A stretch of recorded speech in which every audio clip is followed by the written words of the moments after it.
Hello, good morning. I-flex ko lang guys itong bunga ng ating Miyazaki mango.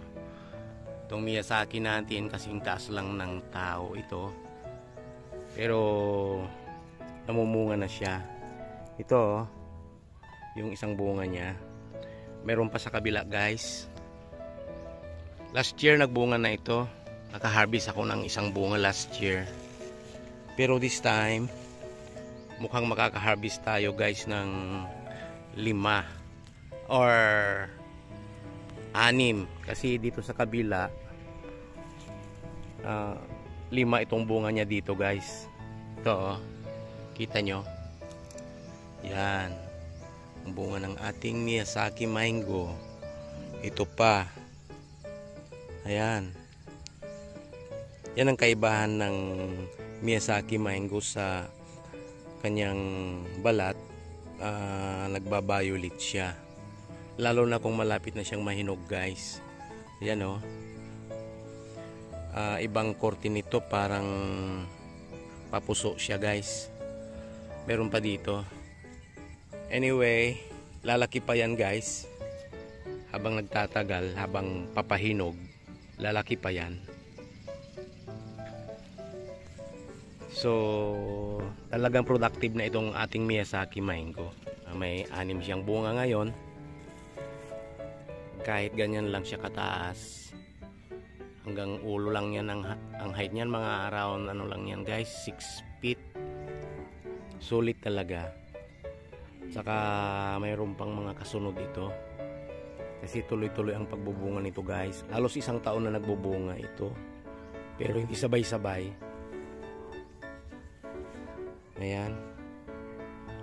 Siguro dapat ilagyan ko na siya ng fruit net para hindi siya tusukin ng mga insekto. Isa din kalaban ng bunga ng ating mango yung mga insekto. So kailangan isupot ko na siya or malagyan ko na siya ng fruit net. Yan guys. Mabalot na natin dapat. Kung mapapansin nyo guys, yung dahon niya parang may disease, may sakit guys. Papansin nyo, nagbra-brown. Sabi ng mga taga Department of Agriculture, indication po yan ng potassium deficiency. Yun ang sabi nila. Potassium deficiency daw yung mga ganyan, nagbra-brown itong mga dahon ng ating mangga. So ang the best solution dyan, mag-apply tayo ng fertilizer na rich in potassium. So I intend to apply the 0060 or the muriate of potash na tinatawag nila. Yun ang ilalagay ko guys para masolusyonan itong mineral deficiency nitong puno ng ating mangga. Hanggang dito na lang muna guys itong vlog natin. Sana natututo kayo dito sa ating mga vlogs, kakaibang vlogs.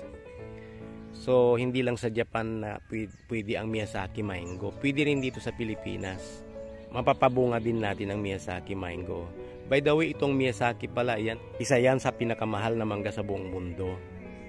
Sa Japan, kung unblemished yan or walang damage, pag na-display yan guys sa mga shopping mall nila or sa mga first class na mga grocery nila, nagbabalor po yan ng $1,000.